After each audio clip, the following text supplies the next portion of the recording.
Dans un monde sans banque ni action, le bétail est tout.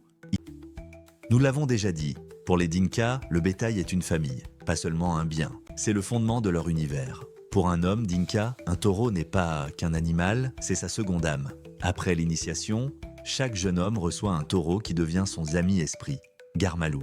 Il chante pour ce taureau, compose des poèmes sur sa beauté et sa force, dort à ses côtés dans les pâturages. La couleur et la forme des cornes du taureau font partie de la personnalité de l'homme.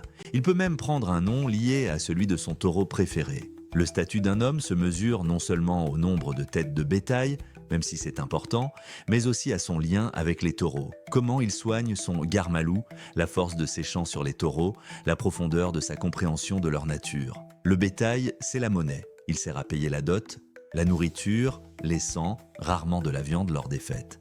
Le combustible, la bouse pour le feu et la cendre, même les cosmétiques, l'urine comme antiseptique et pour éclaircir les cheveux.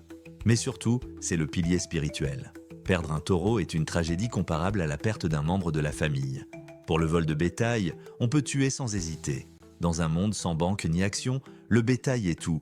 Histoire, sécurité, chemin vers le mariage, statut et héritage. Et tant que tu n'as pas passé l'épreuve des cicatrices et que tu n'as pas créé de lien indéfectible avec ton taureau, tu ne peux pas être membre à part entière de cette famille unique, grande et à la chevelure cendrée du Sud-Soudan.